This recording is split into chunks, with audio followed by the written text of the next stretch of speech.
Good morning, students. Welcome again in our political science class. We are doing chapter 6, International Organization. In our last class, we have discussed about United Nations and its agencies, some reforms proposed for the Security Council and participation of India in United Nations. Today we will discuss the United Nations in a unipolar world. Unipolar world means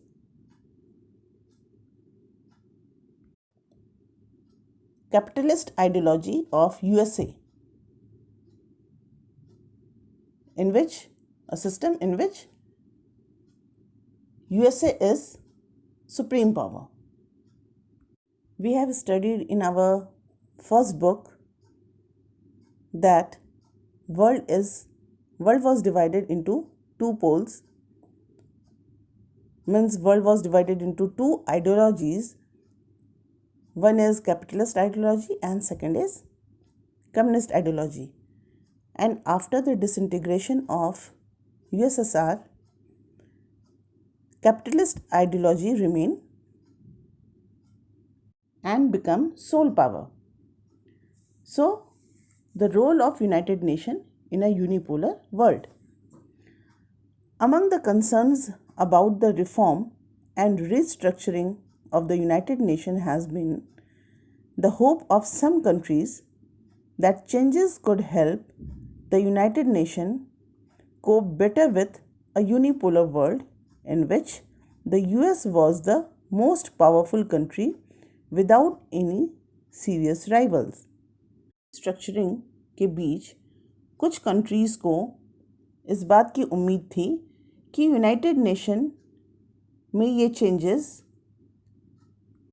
जो कि proposed हैं United Nation को unipolar world में उसकी problem से निपटने में help करेंगे.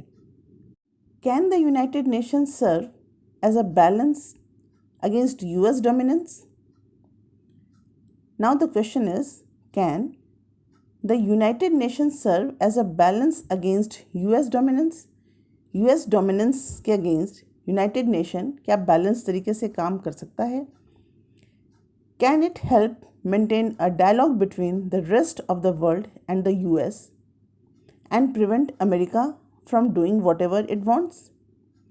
और क्या यूनाइटेड नेशन अब इतना पावरफुल है कि वो कंट्रीज़ के बीच में डायलॉग करवा सके जिसमें एक तरफ यूएस हो और दूसरी तरफ वर्ल्ड की कोई दूसरी कंट्री, या फिर यूएस को वो रोक सके कुछ ऐसा करने से जो यूएस करना चाहता है? US power cannot be easily checked. When USA become supreme power, sole power, then it become very difficult to check it. First of all, with the disappearance of the Soviet Union, the US stands as the only superpower. क्योंकि Soviet union के disappear होने के बाद, उसके disintegrate होने के बाद US जो था वो अकेला सुपर पावर वर्ल्ड का रह गया था. It's military and economic power allow it to ignore the United Nation or any other international organisation. और यूएस इतना एक सुप्रीम मिलिट्री पावर होने के साथ साथ एक बहुत बड़ा इकोनॉमिक पावर भी था, और जिसकी वजह से वो यूनाइटेड नेशन को या दूसरे इंटरनेशनल ऑर्गेनाइजेशंस को बहुत आराम से इग्नोर कर देता था. Secondly, within the United Nation the influence of the US is considerable. मतलब यूनाइटेड नेशन में यूएसए का दबदबा था, उसका प्रभाव था, इन्फ्लुएंस था. As the single largest contributor of the United Nation, the US has unmatched financial power. वैसे भी हमने देखा कि यूएस का कंट्रीब्यूशन यूनाइटेड नेशन में सबसे ज़्यादा है और सबसे ज़्यादा कंट्रीब्यूटर होने की वजह से दूसरा कोई फाइनेंशियल पावर उसको मैच ही नहीं कर पाता. The fact that the United Nation is physically located with in the US territory gives Washington additional source of influence. और यूनाइटेड नेशन का जो हेडक्वार्टर है वो कहाँ है? वो भी वॉशिंगटन में है. और यूएस की टेरिटरी में होने की वजह से भी यूनाइटेड नेशन पर यूएस का इन्फ्लुएंस ज़्यादा था. यूनाइटेड नेशन का हेडक्वार्टर भी वॉशिंगटन में, तो यूएस की टेरिटरी को यूज़ करने की वजह से यूनाइटेड नेशन पर यूएस का इन्फ्लुएंस भी ज़्यादा था. The US also has many national in the UN bureaucracy. और यूनाइटेड नेशन का जो ब्यूरोक्रेसी है उसमें जो ऑफिशियल्स हैं उनमें यूएस के नेशनल्स भी ज़्यादा हैं, यूएस के लोग ज़्यादा हैं, क्योंकि हेडक्वार्टर वॉशिंगटन में है, अमेरिका में है, तो उसमें काम करने वाले ऑफिशियल्स भी जो हैं वो मैक्सिमम यूएस के ही हैं, तो ब्यूरोक्रेट्स जो हैं वो यूएस नेशनल्स ज़्यादा हैं. In addition, with its veto power, the US can stop any moves that it finds annoying or damaging to its interest. और क्योंकि हमने देखा कि परमानेंट मेंबर के पास वीटो पावर है और ये वीटो पावर यूएस के पास भी है, तो वीटो पावर होने की वजह से यूएस ऐसा कोई भी मूव जो उसके इंटरेस्ट के अगेंस्ट हो, उसको परेशान करने वाला हो, तो उसको अपने वीटो के थ्रू रोक देता है. With its veto power, the US can stop any moves that it finds annoying or damaging to its interest or the interest of its friends and allies. अपने ही नहीं, अगर कोई ऐसा डिसीजन यूनाइटेड नेशन अगर US या US की allies के खिलाफ भी अगर लेना चाहता है, तो यूनाइटेड नेशन अपनी फ्रेंडशिप निभाते हुए अपना वीटो पावर यूज़ कर सकता है. The power of the US and its veto within the organization also ensures that Washington has a considerable degree of say in the choice of the Secretary General of the United Nations. साथ ही साथ US का power और उसका veto, organisation में जो उसका veto power है और उसका जो इन्फ्लुएंस है, वो दोनों ही वॉशिंगटन में जो हेडक्वार्टर है उसका रुतबा बढ़ा देते हैं. किस चीज़ में? सेक्रेटरी जनरल को चुने जाने में, क्योंकि ब्यूरोक्रेट्स जो हैं वो मैक्सिमम वॉशिंगटन के ही हैं, यूएस नेशनल हैं, और ऐसे में किसको सेक्रेटरी जनरल चुना जाना चाहिए, इसमें यूएस नेशनल का भी, यूएस ब्यूरोक्रेसी का भी बहुत बड़ा रोल होता है. The US can and does use this power to split the rest of the world and to reduce opposition to its policies. और यूएस क्या कर सकता है? यूएस अपने पावर को यूज़ करके जो अपोजिशन है उसमें स्प्लिट पैदा भी कर सकता है, जिससे कि उसका अपोजिशन कमज़ोर हो जाए. The United Nation is not therefore a great balance to the US.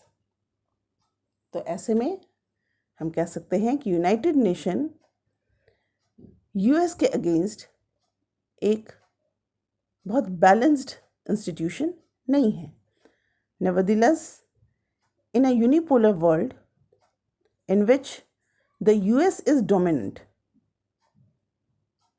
कम से कम एक यूनिपोलर वर्ल्ड में जहाँ की यूएस इतना डोमिनेंट है, वहाँ यूनाइटेड नेशन यूएस के पावर को मैच नहीं कर सकता, उसको बैलेंस नहीं कर सकता. The United Nation can and has serve to bring the US and the rest of the world into discussion over various issues. United Nation ने यूएस और वर्ल्ड के दूसरी कंट्रीज़ के बीच में बहुत सारे इश्यूज़ पर डिस्कशन के लिए उनको साथ लाने की कोशिश की. US leaders, in spite of their frequent criticism of the United Nations, do see the organization as serving a purpose in bringing together over 190 nations in dealing with conflict and social and economic development. US के leaders जो कि United Nation को frequently criticise करते थे, उन्होंने भी ये माना कि यूनाइटेड नेशन 190 नेशंस को एक साथ एक फ्लोर पर लाकर डिस्कशन कराने का काम करता है. As for the rest of the world, the United Nations provides an arena in which it is possible to modify US attitudes and policies. और ऐसे में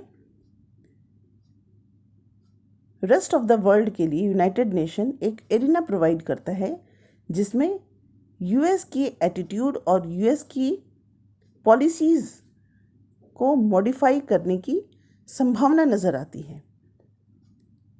While the rest of the world is rarely united against Washington, and while it is virtually impossible to balance US power. हालांकि पूरा world Washington के against बहुत मुश्किल से ही United हो पाया, क्योंकि यूएस के अगेंस्ट वर्ल्ड का ऑपोजिशन में आना ये लगभग इम्पॉसिबल है. एक साथ मिलकर भी पूरे वर्ल्ड के रेस्ट ऑफ द कंट्रीज़ का एक साथ मिलकर भी यूएस को बैलेंस कर पाना ये एक तरह से मुश्किल है.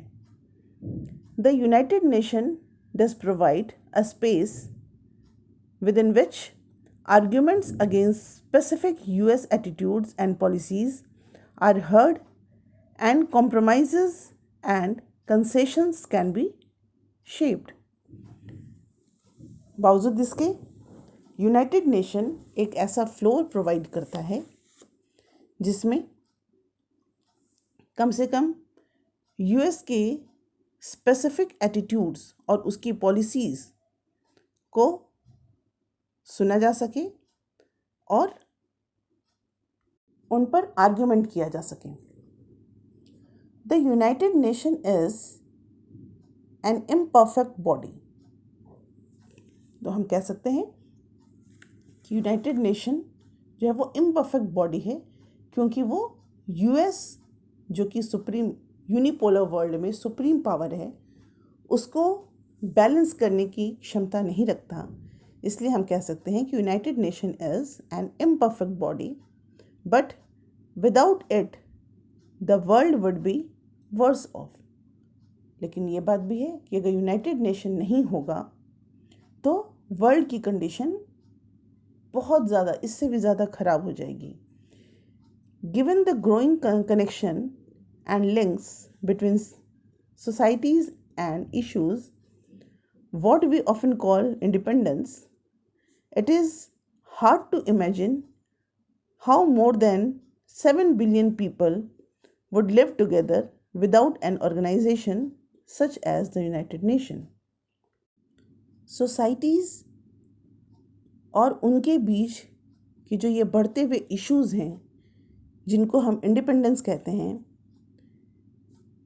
यूनाइटेड नेशन के बिना ये इमेजिन करना भी मुश्किल है कि पूरे वर्ल्ड के 7 बिलियन पीपल्स वो बिना किसी ऑर्गेनाइजेशन के, यूनाइटेड नेशन जैसे बिना किसी ऑर्गेनाइजेशन के कैसे एक साथ रह सकते हैं, ये इमेजिन भी नहीं किया जा सकता.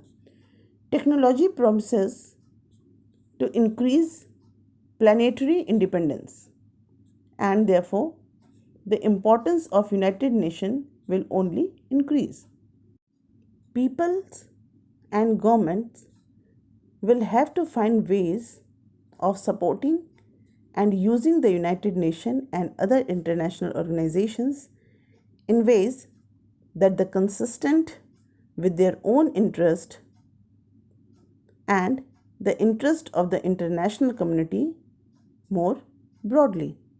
इसलिए वर्ल्ड के लोगों को और वर्ल्ड की गवर्नमेंट्स को एक रास्ता ढूंढना होगा कि किस तरह से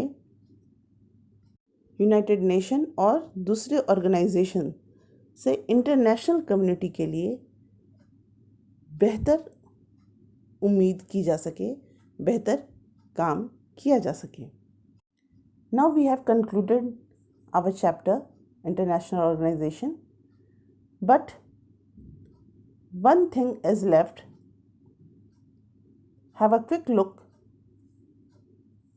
on the United Nations Secretaries General from beginning to till now. The first Secretary General of United Nations was Trygve. He was from Norway, lawyer and foreign minister, worked for ceasefire between India and Pakistan on Kashmir, criticized for his failure to quickly end the Korean War. Soviet Union opposed second term of him and he resigned from the post. The second Secretary General of United Nations was Dag Hammarskjöld from 1953 to 1961. He was from Sweden. He was an economist and lawyer who worked for resolving the Suez Canal dispute and the decolonization of Africa, and he was awarded Nobel Peace Prize posthumously, means after death, in 1961 for his efforts to settle the Congo crisis.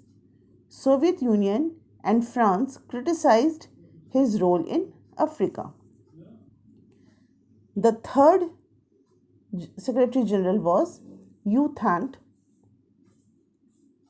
from 1961 to 1971, and he was from Burma, Myanmar.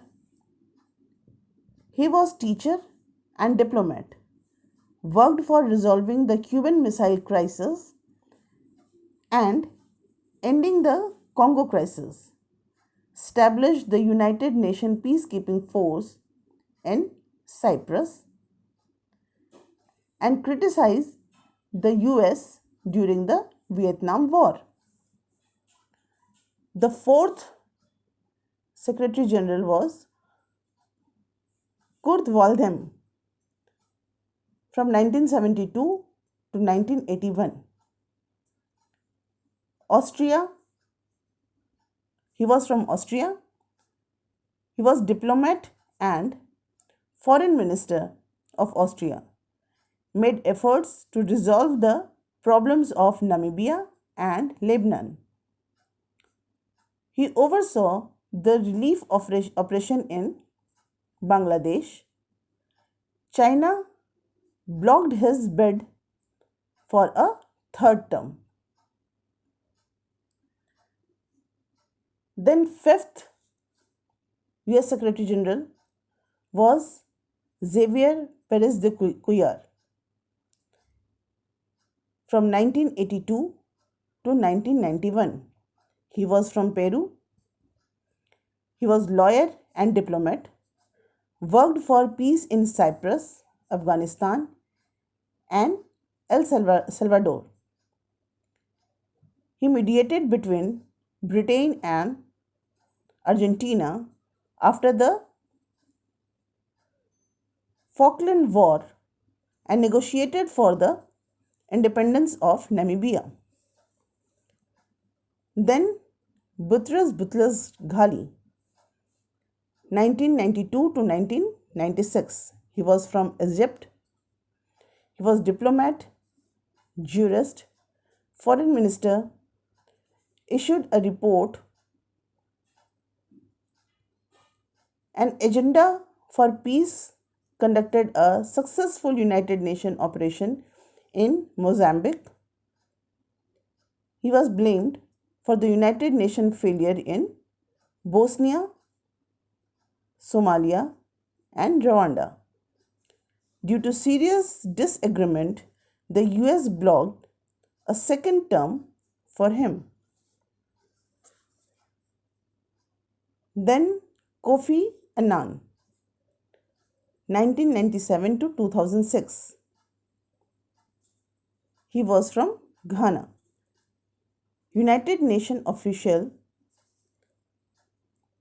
created the Global Fund to fight AIDS, tuberculosis, and malaria, declared the US-led invasion of Iraq as an illegal act, established the Peace Building Commission and the Human Rights Council in 2005, awarded the 2001 Nobel Peace Prize. Then Ban Ki-moon, 2007 to 2016.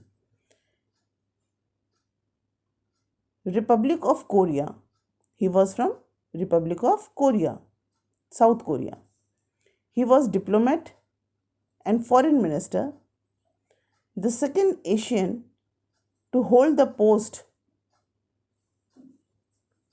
highlighting climate change, focused on the Millennium Development Goals and Sustainable Development Goals. He worked for the creation of United Nations Women, emphasized conflict resolution and nuclear disarmament. From 2016 to till now, the recent General Secretary of United Nations is Antonio Guterres. He is the 9th Secretary General of the United Nations, took office on 1st January 2017. So student, this is all about this chapter 6. Now we will discuss next chapter in our next video. Go through your book, read the chapter carefully, and if there is any query, if there is any doubt, you can contact me anytime. Thank you and have a nice day.